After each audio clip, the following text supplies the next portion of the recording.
Buenas tardes muchachos y bienvenidos a la 11ª clase de este curso de Introducción a la Ingeniería de Procesos Metalúrgicos y de Materiales. En esta ocasión vamos a ver rápidamente un ejemplo de un balance microscópico de momentum. En este caso específico es una capa de líquido que resbala a lo largo de una pared. Entonces vamos a definirlo un poquito más a conciencia. Nuestro fluido va a ser un líquido que va a ser incompresible y newtoniano, ¿sale? Va a resbalar a lo largo de la pared y del otro lado va a tener una atmósfera gaseosa, o sea, va a estar en contacto con un gas. Eh, Va a ser un flujo laminar el que vamos a modelar. El espesor de la capa se va a llamar H. La pared es infinitamente larga. Esto quiere decir que no importa dónde hagamos el corte, siempre vamos a ver lo mismo. Y además vamos a considerar que es infinitamente larga en posición y que vamos a alcanzar un flujo desarrollado, ¿no? El flujo de fluido va a ser constante y vamos a alcanzar un estado transitorio. Entonces va a ser un flujo completamente desarrollado. ¿Qué quiere decir que sea completamente desarrollado?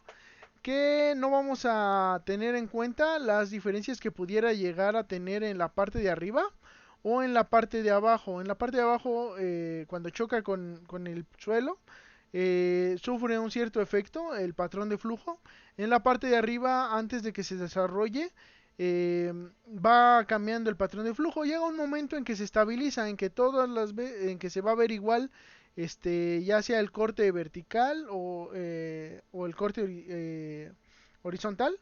O sea, siempre se va a ver mismo el patrón de flujo igual. A eso se refiere con que sea flujo completamente desarrollado. Entonces va a ser en estado transitorio, va a ser un fluido incompresible y newtoniano. Y vamos a considerar que en estas condiciones la presión atmosférica va a ser despreciable. Bueno, no la presión atmosférica, sino la diferencia de presiones que pudiera llegar a sentir el fluido es despreciable. Y que la única fuerza que hace que este fluya hacia abajo es la gravedad. ¿Sale?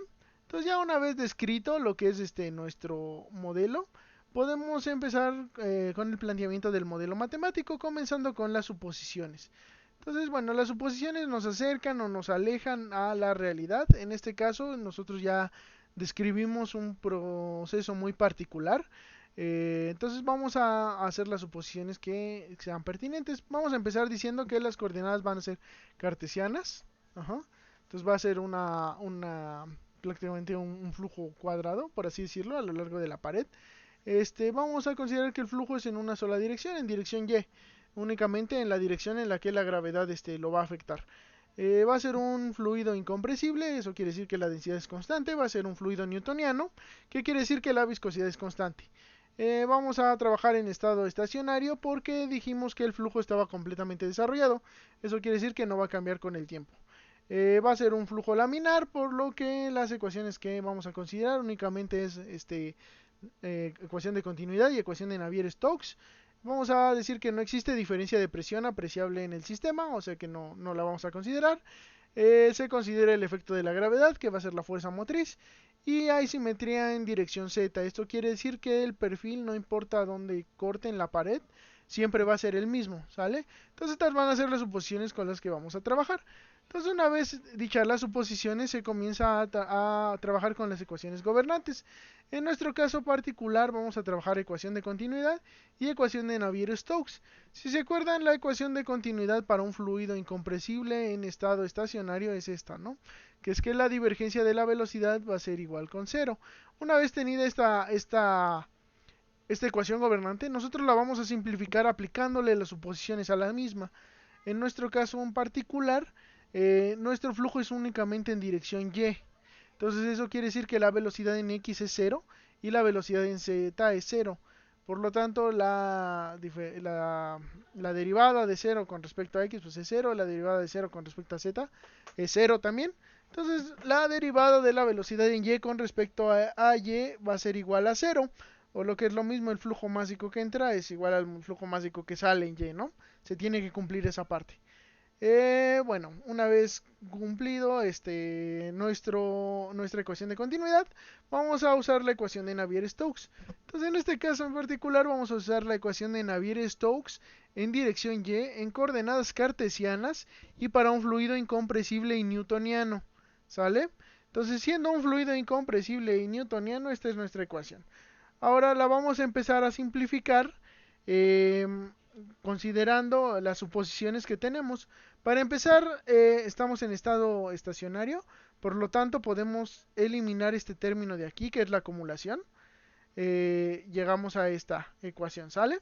Nosotros solo tenemos flujo en dirección Y, por lo tanto, la velocidad en Z es 0 y la velocidad en X es 0. Estos componentes se van a hacer 0, ¿sale? Entonces tenemos esta expresión. Ahora, no hay una diferencia de presión apreciable en el sistema, por lo que se puede eliminar este componente o este término, el término de la diferencia de presiones. Llegamos a esta expresión. Finalmente vamos a considerar que por continuidad, si se acuerdan nuestra ecuación, la diferencial de la velocidad en y con respecto a y es igual a 0. Entonces por continuidad podemos simplificarla un poco más. Vean que este término, a pesar de que la velocidad en y no es 0, la derivada de la velocidad en y con respecto a y sí es 0. Entonces podemos eliminar este término y podemos eliminar este término, que es la segunda derivada de esta, ¿no? Entonces si la derivada es 0, la segunda derivada pues también es 0. Llegando a esta expresión, ¿no? No, antes de eliminar hay simetría en Z, ¿sale? Entonces al haber simetría en Z, el cambio de la velocidad en Y con respecto a Z sí, no va a ser 0, ¿no? No va a haber cambio en esa dirección, porque no importa dónde yo corte la pared, siempre va a ser 0, siempre va a ser igual, ¿sale? Entonces no va a cambiar con respecto a Z la velocidad en Y. Entonces al eliminar este término llegamos a esta expresión y luego por continuidad eliminamos los términos que ya habíamos dicho llegando a esta expresión. Entonces esta es la ecuación gobernante de nuestro sistema, ¿sale? La vamos a reordenar un poquito y llegamos a esta. Y esta expresión va a ser válida entre los límites de nuestro sistema donde estamos haciendo el estudio. En este caso, entre la pared y lo que sería la superficie libre, ¿sale? Donde está en contacto con el gas. Entonces, en donde haya fluido, ahí va a ser válida nuestra ecuación gobernante, ¿sale?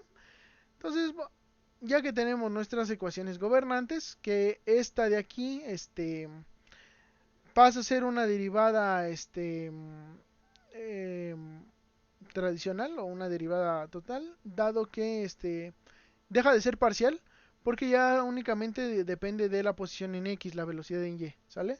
Entonces en lugar de ser derivada parcial pasa a ser esta derivada. Eh, y bueno, vamos a las condiciones de frontera. Entonces ya que tenemos nuestra ecuación gobernante, hacemos las condiciones de frontera. En este caso nuestras fronteras son la pared y la superficie libre. En la pared vamos a tener condición de no deslizamiento, ¿sale? Entonces la velocidad del fluido va a ser la velocidad de la pared es estática, la velocidad del fluido va a ser 0. En la superficie libre vamos a tener condición de superficie libre y vamos a considerar que dado que el gas tiene una viscosidad mucho menor a lo que sería la fase líquida, la transferencia de momentum entre el gas y el fluido no es posible, o el gas no le va a transferir momentum al fluido. Estas las escribimos matemáticamente de la siguiente manera, ¿no? La condición de frontera 1 es que la velocidad en Y va a ser igual a 0, en X igual a 0. O en la pared la velocidad va a ser velocidad de pared. La segunda condición de frontera es que la derivada de la velocidad en Y con respecto a X va a ser igual a 0, en X igual a H. Esta derivada ya no es parcial, es total, pero bueno, esta es la segunda condición de frontera. O lo que es lo mismo, en la superficie libre no hay transferencia de momentum entre el gas y el líquido, ¿sale? En este caso no necesitamos condiciones iniciales. Y en cuanto a materiales, vamos a evaluar tres materiales: agua, vidrio fundido y acero fundido, ¿sale? En el caso de lo que es el agua, tenemos la densidad y la viscosidad dinámica, y además tenemos la viscosidad cinemática. La viscosidad cinemática, recuerden que lo podíamos ver como la difusividad de momentum o el coeficiente de difusividad de momentum.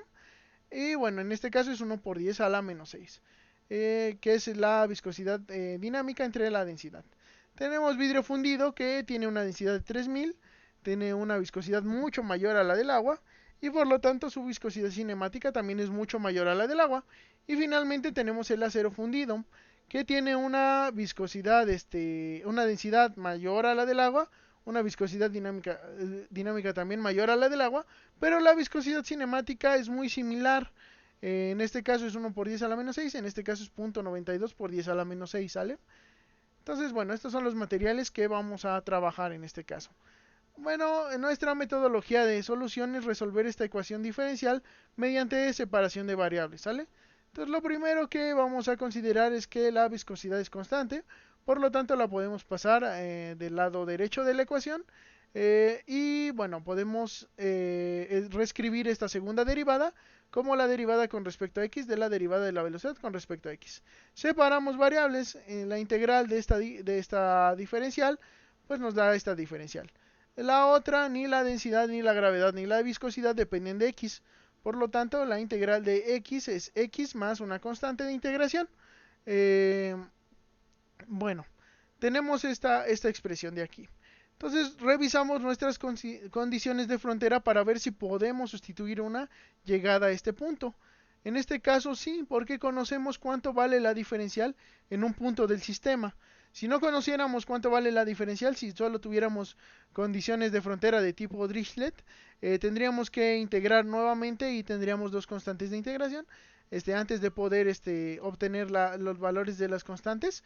En este caso, como tenemos una condición de tipo Newman, sabemos el valor de la diferencial en un punto del sistema, por lo que podemos aplicar la condición de frontera directamente. Entonces sabemos que vale 0 en x igual a h, ¿sale? De lo cual despejamos nuestra constante de integración y la sustituimos en lo que es esta expresión. Entonces llegamos a esta y bueno, tenemos y esta otra vez la resolvemos por separación de variables, ¿sale? Entonces, en este caso, pasamos la diferencial de este lado, integramos ambos componentes.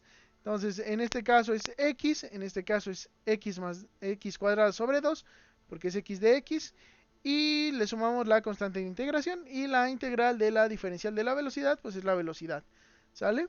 Entonces, a esta le aplicamos la otra condición de frontera, que si recuerdan, es que en x igual a 0, la velocidad era igual a 0.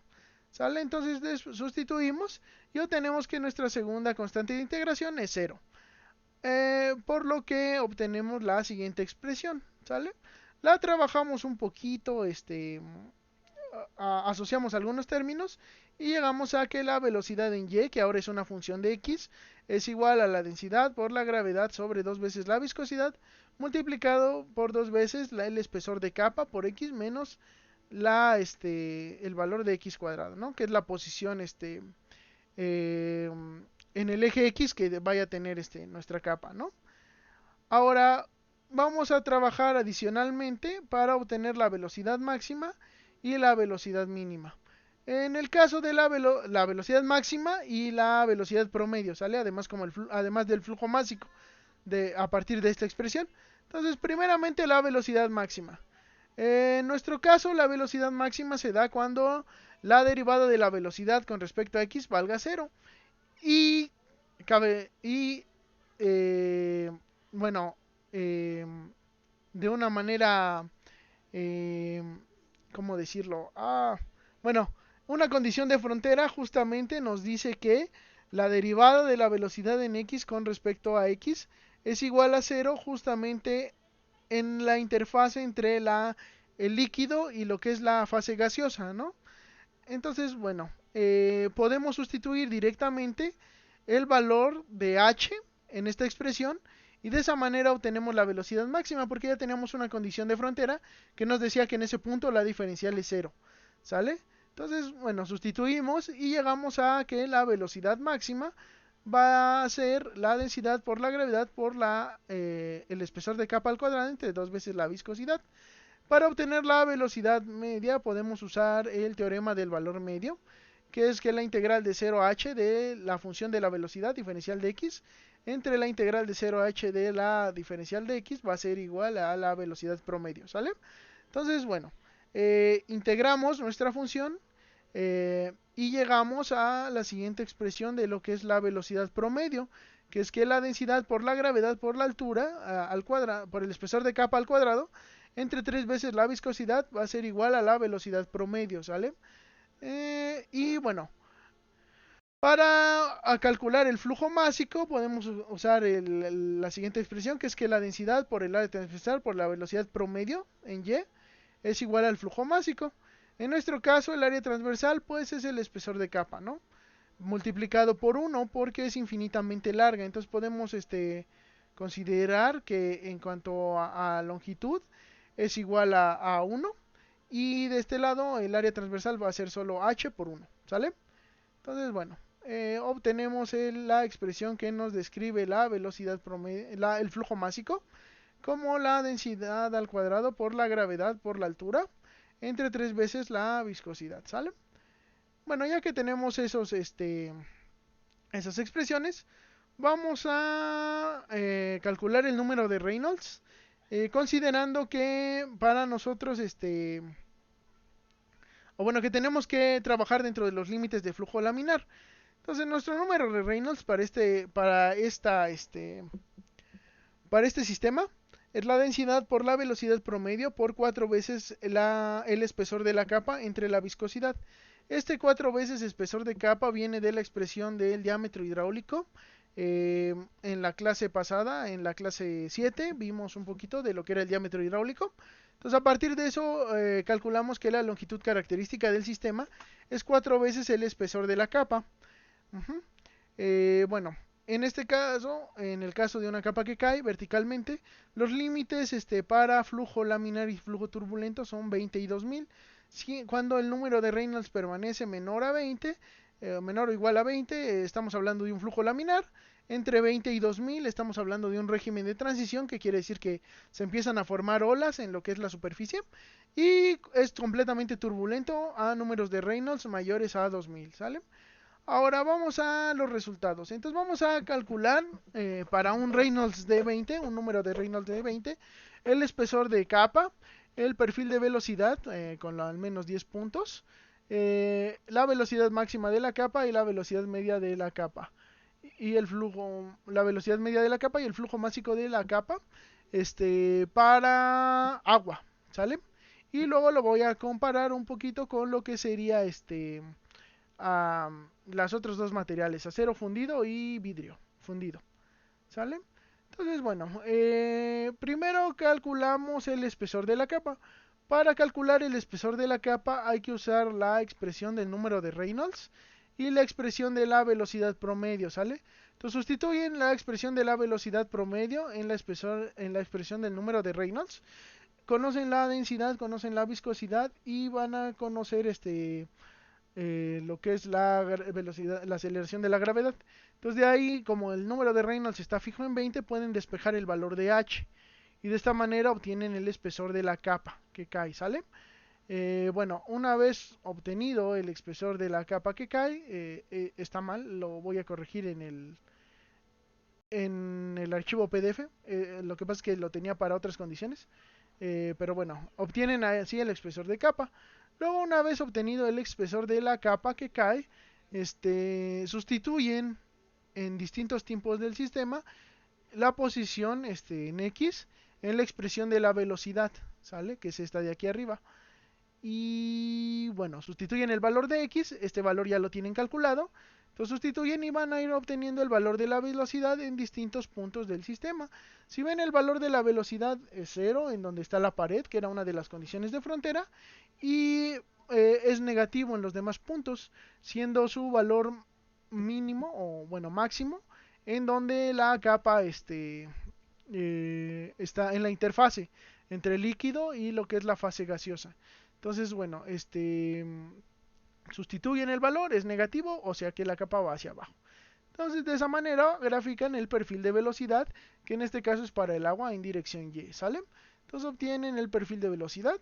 Estos serían como vectores, o sea, nosotros sabemos que la capa va a ir hacia abajo, ¿sale? Y este perfil se copia a lo largo durante toda la región donde el flujo está completamente desarrollado.